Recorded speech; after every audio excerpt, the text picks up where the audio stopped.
So the मुद्दा आपसे जिस समय रहा why to discriminate or say that word to that lady, to the women who have born lords and kings? Such great respect is given to the women. Though the hymen is announced, but in brief, I have often this. This is the greatest respect the Guru gave 550 years ago, which is all this nowadays after implemented and needing. You are a lady and you needed that respect which was given earlier in fact 50 years ago. Whereas this sati you follow, the fire was lit of the when husband died and the lady had to be asked to die with the husband because in heavenly world the husband needs the wife. God knows whether he needed or not. But he was compelled to burn away. It was condemned. And are you satisfied with the answer? It was a big one. Also, Sikhism look at animal kingdom. As I told you, see, Sikhism says that everybody is coming from the one universe, one. So we do not as Randhawa already told you, we are not allowed to take meat. So animal killing in Sikhism is absolutely taboo. So we are not allowed to kill animals because if that Almighty is giving that birth to that animal, may it be a cat, may it be a dog or a mouse, who are we to take the life away? Because it's the right of the Almighty. We are also beings, that animal is also a being. So we have no right to take his life away. That's what they can believe. Ask anyone, any question? What your question was about the eating meat or what was your question?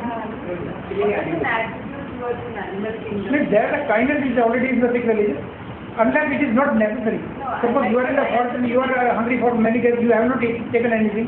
In that case, you are allowed to make it kill and eat because you need a life. For your life, certainly you will have to make it kill. It is my view, and I think it is not wrong. What about the nail cutting? See, I told that we are. I told that we are not allowed to cut our hair. But if you don't cut your nails for 2 months, you will look like, how will you work? You cannot work. You will get dirty. Because hygiene is one basic and for this, if we don't cut our hair, we can keep them clean by washing them. We have world of hair products today. So we can keep them clean. But if you don't cut your hair, it's difficult to keep hygiene. It's difficult to work. How will you work? Is it because of the fight? It comes under the fight or not like that? No. Religion is given the first virtue of Sikhism. It is very necessary for every Sikh to get up early in the morning, to wake early in the morning. First take on the bath and clean yourself, and then pray and do your listening of the daily prayer and do it there. So cleanliness is first of all very important in the Sikh life. Then one more question. Is there any process for the baptism if you are telling me? Yes, I will give you that. The process of introduction that is called a nectar. That is prepared by the 5 beloved Sikhs. You are asking this process or the creation of the khasa when it was made process? Only the process. Process is that whenever whosoever wants to be baptized or embrace Sikhism, he has to appear to request and nearby Guru, and then 5 beloved Sikhs, not Sikhs necessarily, anybody who knows the Gurbani or can utter it very well. He will prepare and pray to the Lord to embrace you, the Sikhism. I mean, whosoever, not you, don't take it upon you, to the needy or who is willing to. In that case, the 5 banis or Muslim banis or the daily recite 5 banis, which we 5 banis with the Ajmer, we read daily. It is mandatory for us. That is to be read there, recited there at the time of preparing. It is prepared. Some water is mixed with some batata. Usually some sweet batatas are there, made of sugar. that mixed with that, and then it is a double-edged sword is removed with that double-edged sword, and with reciting of the 5 banis daily, and then it is prepared. And then before giving it to the Sikh, it is prayed to the God, is to bless him, and then it is given. The person who is going to embrace, he sits in Biras means the form of the brave person, like this, he sits like this. One like this, if a sword is down, turning to side like by the sword, it's called a Biras. He will ask you, and when this is taken, he will spray into the eyes also, and into the faces or here, and give you some tips. But the tips we give, it's a one utensil is used from one point only. It doesn't look hygienic, but it is to give the equality. To take from one stick, from same point, all of those are being embraced will take that nectar from that point of the utensil. But for the last 550 years in the practice in the name of the Lord, so I have not seen anybody suffering from any problems by this ritual. So that is the process there. And for baptized Sikh, it is necessary to recite 5 banis daily and to mandatory to wear this 5 signs: Face, Sangha, Sada, Kathera, and the sword. Question pujan on our camera. Any other questions? According to my understanding, it's a sword. So each person carries sword. Sword. So what about women? Suppose they are going somewhere. It is always intact in the body. But nowadays that is during the by air security reasons, they have to remove it. In that case, we use a small small sword is there. For that purpose only, we remove it. It is used there, but it is intact in the body.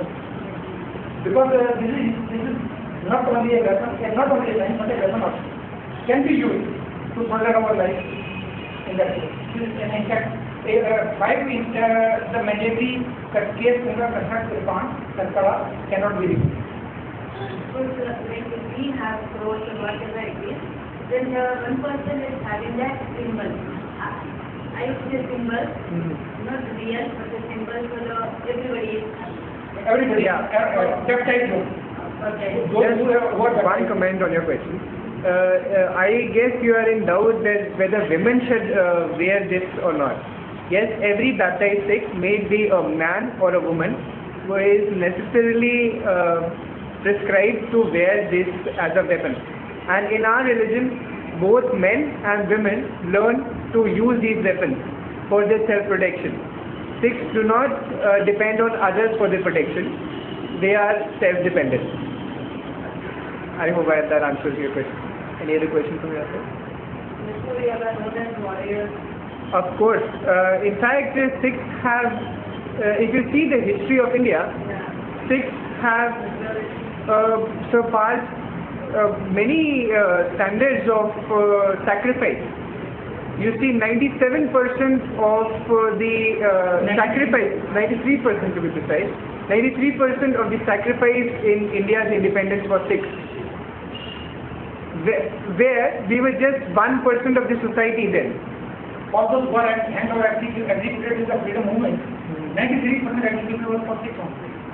1% of the society, and we, in the names of martyrdom, we are 93%. So we have this feeling of sacrifice for the other's religion, for the protection of the other's country, for our own country. We are able to sacrifice ourselves. This is the greatness of Sikhism, I suppose. Suppose sword I am having, and something happens between two people, and this is the protection for others also. Protection for others as well. Yeah. So in that case, some fight or something is going on. Yeah. So in case you are using your sword, so how do you see there? You do not know the matter, and you are going to. See, I suppose I mentioned in my conversation, we are not fanatics. We do not take out the sword on every small. If the matter can be settled amicably, if it can settle by conversation, why would we take out the sword? It is the last resort. It's the last resort. And for that matter, for the answer of your question, we had 10 masters. The first 9 masters did not, except for the 6th master, did not pick up the sword. It was because we wanted to show the world that there are other ways of peace to settle issues. You do not need to be a warrior to settle each and every small issue. Let's say there is a matter at your house. You won't raise your sword in front of your wife. Where matters can be settled amicably by peace, why won't you take on peaceful ways? It is the last resort. Like enemy has attacked on you. You have no resort. What will you do there? Just stand and wait for being slaughtered? No. And actually, the Khawsa is called, the God of the army of the Lord, of the God. So we have the army. Army has the weapons. You see, army is present with the army, taking the weapons, but they don't keep the weapons, they fix and everywhere. We have the sword, but it's mandatorily heavy. But when it will be needed, we will use it. It is not to threat the people. That is, Muslims usually everybody they have a revolver with them, but they can't show it in the public or take out in the public. Similarly, we have it, but we cannot do it. Until it is not required, and suppose someone is going on and something misfortune happens with you, and I am nearby, so it's my duty, without knowing you, I shall enter into protection. For that the army is provided for. And for that reason, we were first advised by our 5 masters to control ourselves, to control our anger, to be able to control oneself, so that we don't just take out swords on instinct. You see, today you see people who carrying knives, like the gundas, mawalis, they carry knives. They just go out there and kill anybody. Sikhs are not like that. We first, our 5 gurus had taught us to be relaxed, to meditate on the Lord's name, to have a feeling of equality and to protect everybody's rights. After one has learned all these things, only then sword was introduced into our religion, not before that. Otherwise, Sikhs would have been fanatic. It's not like that. We are very relaxed, we are very meditated. We get up in the morning 4 a.m. Some people even 2 a.m. They recite Lord's name. We do our 5 banis as taught by our Guru Sahib. And after that, many of us even learn the art of using this sword. That is for the protection of self, for the protection of others. That is not at all a means to harm anyone.